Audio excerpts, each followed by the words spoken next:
Awal September 2025, Indonesia dikejutkan oleh kabar yang mengguncang dunia pendidikan dan politik nasional. Berita utama di berbagai media menyoroti satu nama yang selama ini dikenal sebagai simbol inovasi dan perubahan, Nadiem Makarim. Nadiem Makarim, mantan Menteri Pendidikan dan pendiri Gojek, resmi ditetapkan sebagai tersangka dalam kasus korupsi besar-besaran. Keputusan ini mengejutkan banyak pihak, mengingat reputasinya sebagai tokoh muda yang membawa semangat transparansi dan digitalisasi di pemerintahan. Dugaan korupsi ini berpusat pada proyek pengadaan laptop Chromebook senilai 9,3 triliun rupiah. Proyek ambisius ini awalnya bertujuan mendigitalisasi ribuan sekolah di seluruh Indonesia, memberikan akses teknologi kepada jutaan siswa dan guru. Namun, di balik janji modernisasi, muncul dugaan penyalahgunaan wewenang dan manipulasi anggaran. Proyek yang berjalan sejak 2019 hingga 2022 itu kini diduga menyebabkan kerugian negara hampir 2 triliun rupiah. Angka fantastis ini menimbulkan pertanyaan besar tentang pengawasan dan transparansi dalam pelaksanaan proyek pemerintah. Kejaksaan menyoroti kebijakan Nadiem yang mengarahkan spesifikasi teknis hanya pada produk Chrome OS, sehingga diduga mengunci tender dan membatasi persaingan. Praktik ini dianggap melanggar prinsip keadilan dalam pengadaan barang dan jasa negara. Status tersangka Nadiem merupakan puncak dari penyelidikan intensif selama berbulan-bulan. Penyelidik menyoroti perannya sebagai pengambil keputusan utama, yang diduga berperan langsung dalam penentuan kebijakan dan pelaksanaan proyek.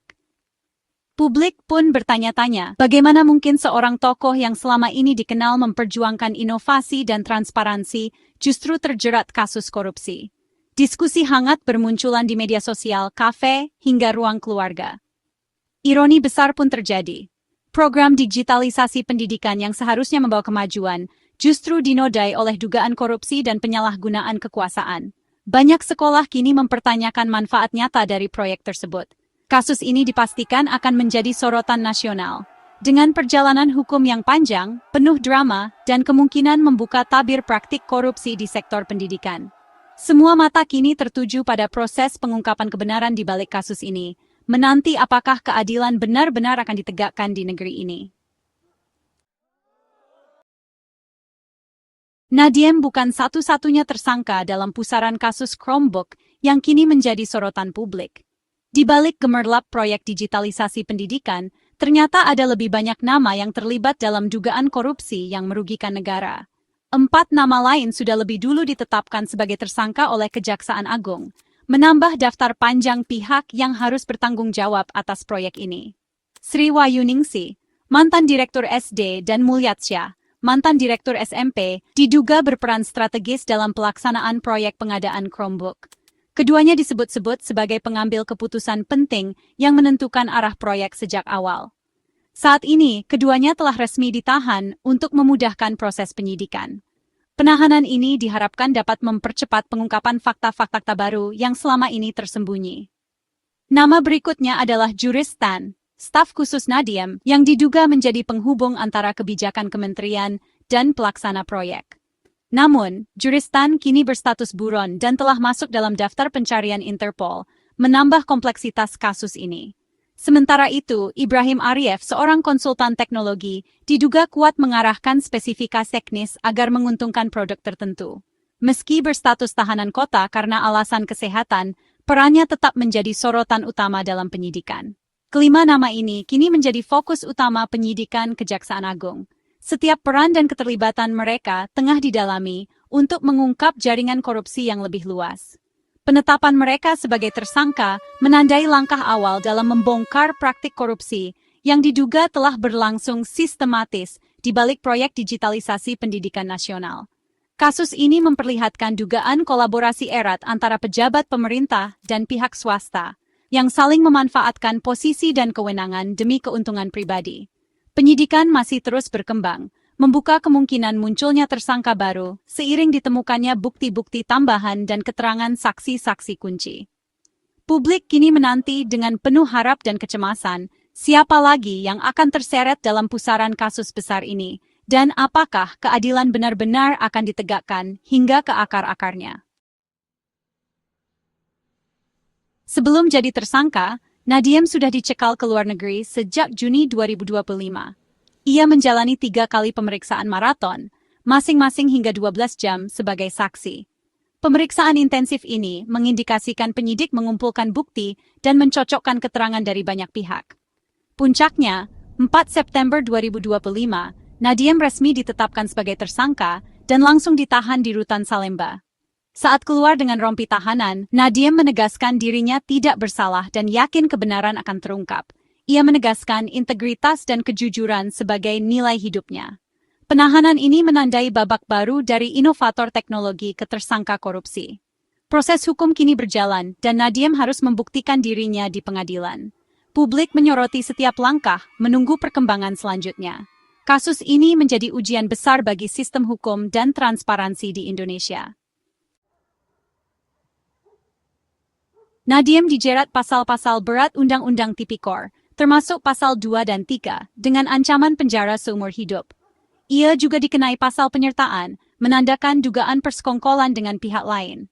Inti tuduhan, Nadiem diduga menyalahgunakan wewenang, mengarahkan proyek ke produk Chrome OS lewat rapat daring dan regulasi resmi. Tindakan ini dinilai mengunci spesifikasi sebelum tender, berpotensi menguntungkan pihak tertentu. Jaksa menilai ada pelanggaran aturan pengadaan barang dan jasa pemerintah. Ancaman hukuman berat jadi tekanan besar bagi Nadiem dan tim hukumnya. Proses hukum akan menguji apakah benar terjadi penyalahgunaan kekuasaan. Semua tuduhan kini menunggu pembuktian di pengadilan. Kasus ini jadi peringatan keras bagi pejabat publik soal integritas dan transparansi. Menghadapi tuduhan berat yang mengancam reputasi dan kariernya, Nadiem Makarim mengambil langkah berani dengan menunjuk Hotman Paris sebagai pengacara utamanya. Keputusan ini langsung menarik perhatian publik dan media, mengingat Hotman dikenal sebagai pengacara kontroversial yang selalu tampil penuh percaya diri dan tak gentar menghadapi kasus besar. Hotman Paris langsung tampil agresif di hadapan media, menyatakan dengan tegas bahwa Nadiem hanyalah korban dari proses hukum yang keliru.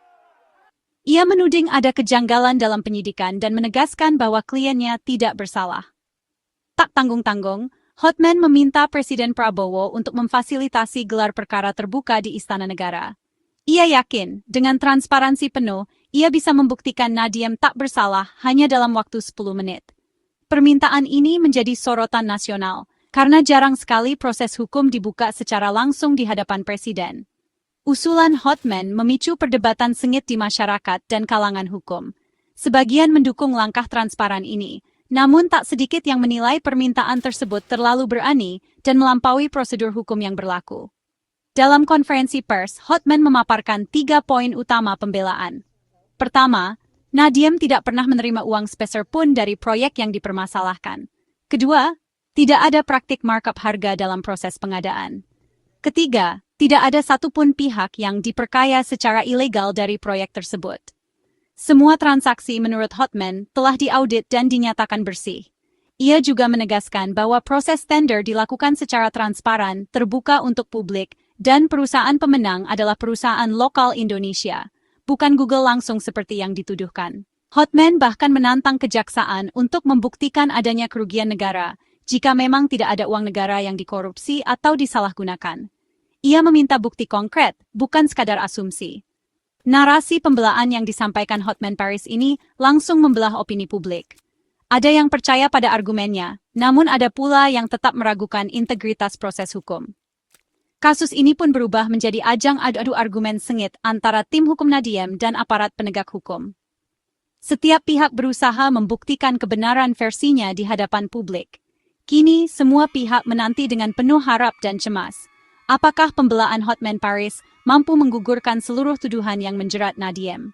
Pada akhirnya, proses hukum yang berjalan secara adil dan transparan tetap menjadi penentu akhir nasib Nadiem di mata hukum dan masyarakat.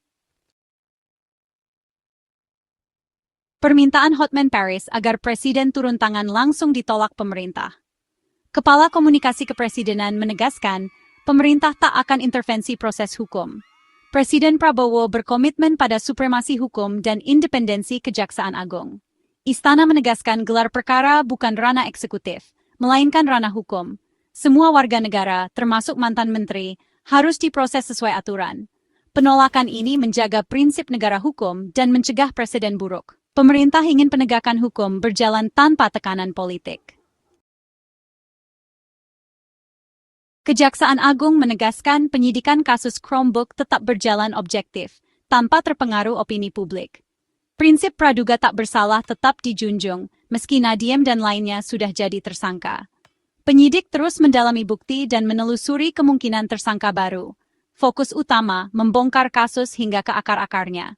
Kejaksaan ingin semua yang terlibat bertanggung jawab di pengadilan. Proses hukum dijalankan profesional, tanpa terburu-buru atau terkesan eksternal. Semua pihak akan diuji di sidangannya. Di tengah panasnya kasus, asas praduga tak bersalah harus dijunjung. Status tersangka bukan vonis. Nadiem berhak membela diri. Kejaksaan wajib membuktikan dakwaan. Publik dan media harus menahan diri dari penghakiman prematur. Proses persidangan jadi arena pembuktian kebenaran. Menghormati asas ini adalah cermin kedewasaan hukum bangsa. Kasus ini jadi ujian apakah kita sabar menunggu proses hukum atau terjebak emosi. Biarkan hakim memutuskan berdasarkan fakta di persidangan. Kasus ini jadi sorotan nasional. Harapan publik hanya satu, keadilan ditegakkan.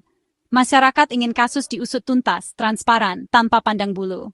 Dana pendidikan harus kembali ke tujuan semula, bukan diselewengkan. Kejaksaan dan pengadilan diharapkan bekerja profesional tanpa drama. Adu bukti dan argumen di pengadilan akan mengungkap kebenaran. Kasus ini momentum penting untuk menegaskan komitmen anti korupsi di sektor vital. Harapan sederhana, kebenaran terungkap, keadilan dirasakan, dan uang rakyat sampai ke pendidikan.